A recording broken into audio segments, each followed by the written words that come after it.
Nah, untuk diberhentikan ini ada proses yang saya katakan tadi, tidak hanya melibatkan satu institusi misalnya Mendagri saja atau presiden saja, tidak begitu. Tapi harus menggambarkan dinamika demokrasi, check and balances di antara cabang-cabang kekuasaan negara atau kekuasaan pemerintahan.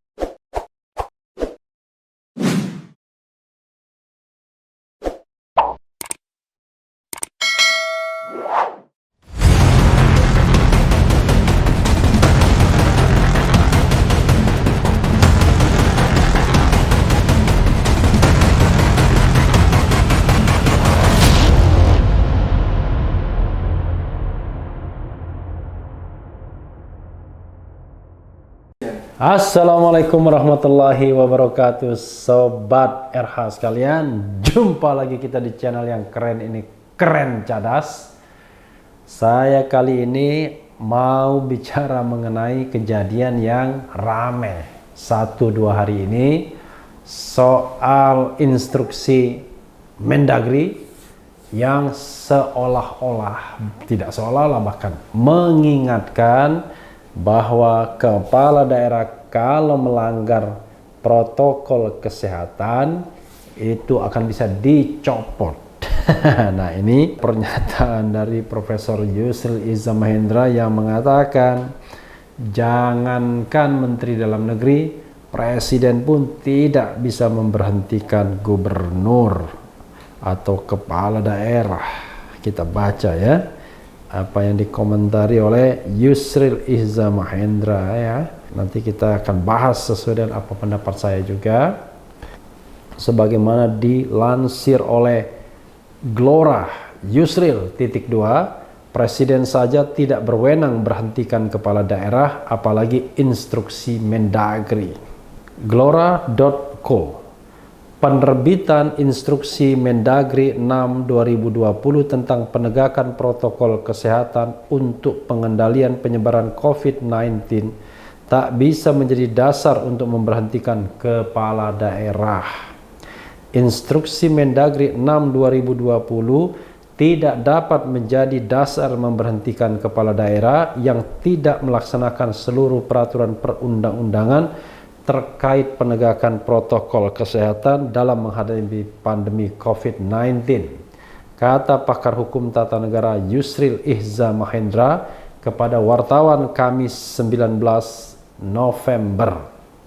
Ia menjelaskan, pada hakikatnya instruksi presiden, instruksi menteri dan sejenisnya adalah perintah tertulis dari atasan kepada jajaran yang berada di bawahnya untuk melakukan atau tidak melakukan sesuatu.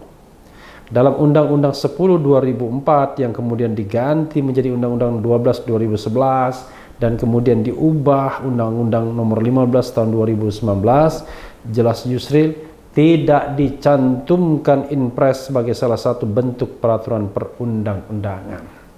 Hal tersebut karena untuk mengakhiri keraguan-raguan tentang status Inpres yang sangat banyak diterbitkan pada masa Presiden Soeharto.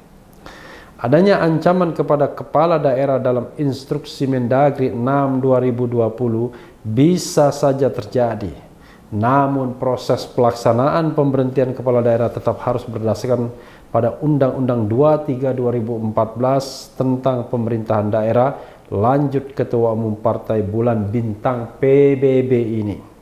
Ia melanjutkan, kepala daerah yang sebelumnya telah ditetapkan KPU sebagai pemenang pemilu tidak dapat dipersoalkan apalagi ditolak oleh pemerintah. Posisi presiden atau Mendagri tinggal menerbitkan keputusan tentang pengesahan pasangan gubernur atau bupati wali kota terpilih dan melantiknya. Dengan demikian presiden tidak berwenang mengambil inisiatif memberhentikan gubernur dan atau wakil gubernur.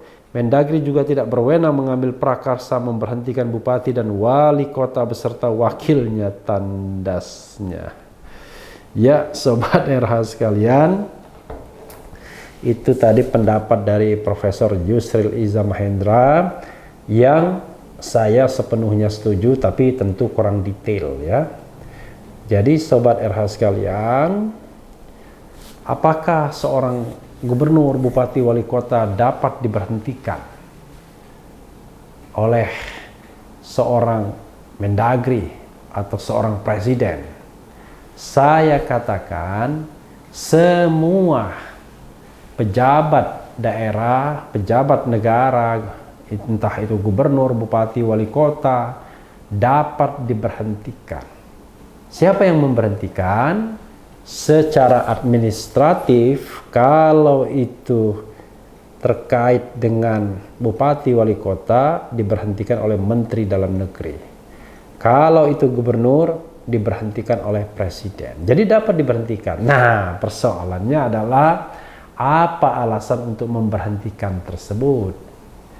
Alasan untuk memberhentikan tersebut tentu seperti yang dikatakan Prof. Yusril tidak bisa didasarkan pada inpres atau inmen gitu ya, instruksi presiden atau instruksi menteri ya, tetapi harus dasarnya pada undang-undang.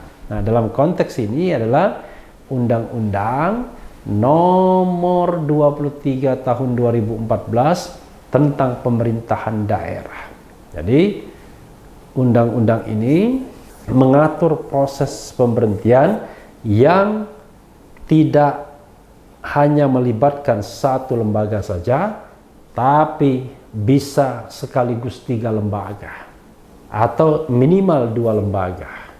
Kalau 3 lembaga, DPRD dalam konteks provinsi, DPRD provinsi, lalu bisa juga presiden ya sebagai administratif, lalu juga Mahkamah Agung, presiden atau Mendagri.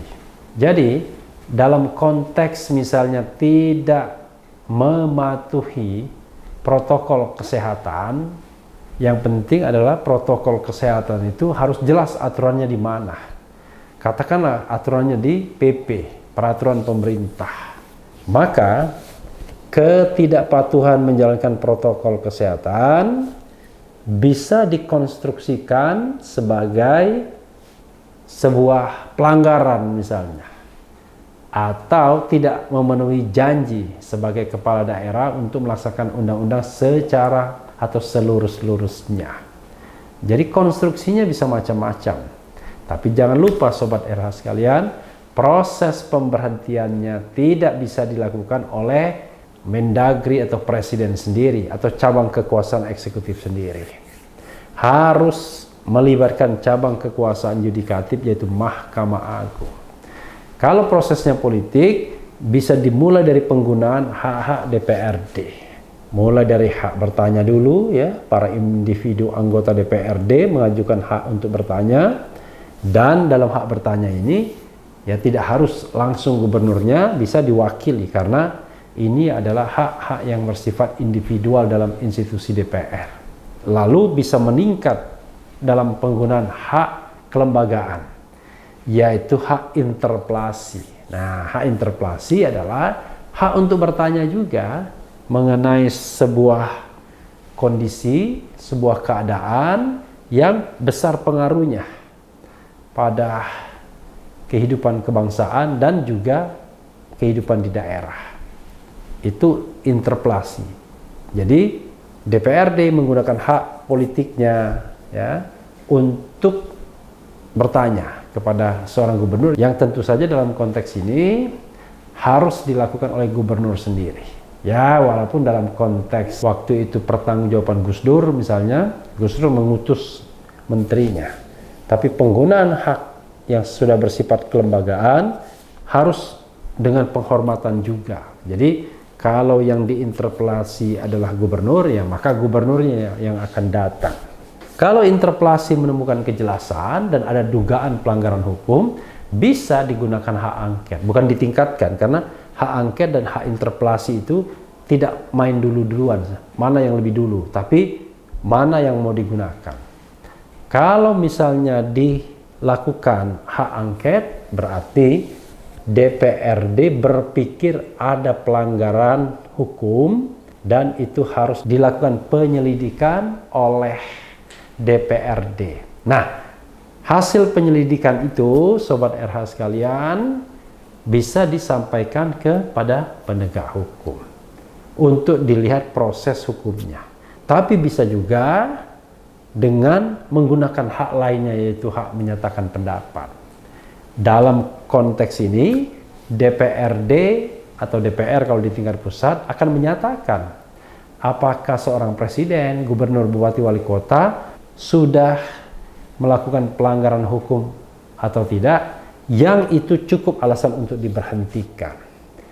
Kalau jawabannya iya, maka akan disampaikan kepada Mahkamah Agung untuk dinilai. Mahkamah Agung tentu harus menjalankan due process of law, sebuah proses hukum yang tentu mendengarkan para pihak yang berseberangan, bertikai atau berbeda pendapat.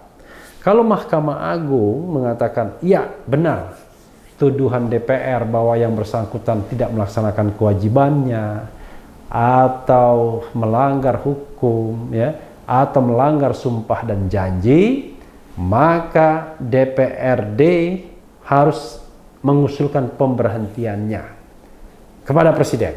Tapi kalau usul pemberhentian itu tidak juga disampaikan oleh DPRD, maka bisa langsung diambil alih oleh Mendagri untuk disampaikan kepada presiden.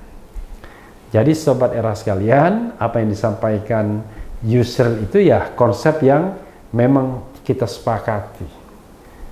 Jadi walaupun kita negara kesatuan Republik Indonesia, gubernur, bupati, wali kota itu bukanlah bawahan secara hierarkis dari pemerintah pusat. Tapi bukan berarti tanpa koordinasi. Mereka juga sebagai subnasional, daerah juga harus berkoordinasi dalam melakukan langkah-langkah tertentu, terutama terkait dengan langkah pemerintah pusat di daerah atau proyek-proyek yang dibiayai oleh pemerintah pusat yang adanya di daerah dan lain sebagainya. Jadi dalam konteks yang demikian ada kewajiban-kewajiban yang bisa diminta. Tapi kalau mengatakan Gubernur Anies Baswedan bisa dipanggil oleh Mendagri, diklarifikasi dan diberhentikan, itu sama sekali tidak benar, sobat era sekalian. Apa yang dikutipkan oleh Mendagri maksudnya untuk mengingatkan barangkali, tetapi bukan itu satu-satunya prosedur untuk memberhentikan. Di situ hanya dikatakan bahwa pemberhentian atau penggantian kepala daerah dapat dilakukan dengan 3 sebab. 1, meninggal dunia, 2, mengundurkan diri, dan 3, diberhentikan. Nah, untuk diberhentikan ini ada proses yang saya katakan tadi, tidak hanya melibatkan satu institusi misalnya Mendagri saja atau presiden saja, tidak begitu. Tapi harus menggambarkan dinamika demokrasi, check and balances di antara cabang-cabang kekuasaan negara atau kekuasaan pemerintahan. Karena kita restart rule of law, negara hukum. Ciri negara hukum itu tentu tidak boleh kita menghukum seseorang tanpa adanya putusan dari institusi yang berwenang, terutama dari institusi pengadilan yang memang memiliki kewenangan untuk menilai sebuah peristiwa, apakah sebuah peristiwa yang bisa dihukum, baik hukum administratif maupun hukuman penjara, ya. Jadi sobat era sekalian, anggap saja instruksi Mendagri itu untuk remind us, mengingatkan kita semua, ada klausul-klausul seperti itu di Undang-Undang Pemerintahan Daerah, walaupun saya tidak serak semuanya, karena saya menganggap harusnya ada hal-hal yang harus menghargai otonomi daerah, sehingga bukan ranah lagi pemerintah pusat untuk menentukan A, I, U di daerah masing-masing. Apalagi soal pilkada dan mudahnya pemberhentian, oh tidak begitu. Undang-undang tidak boleh digunakan secara serampangan untuk menjatuhkan lawan politik. Undang-undang itu mengatur sedemikian rupa kepemimpinan agar dia tetap berpihak kepada negara dan mampu mewujudkan tujuan nasional. Jadi mudah-mudahan terang dengan penjelasan Prof. Yusril ini yang juga saya tambahkan. Yang penting tetap di channel ini, karena di channel ini Anda akan dirayu, ditipu, dibaperin, dicecar, diuber pula di jalur khusus. Karena channel ini adalah channel yang mengancam, memeras, dan membenci. Jangan lupa subscribe, like, comment, and share. Cheers!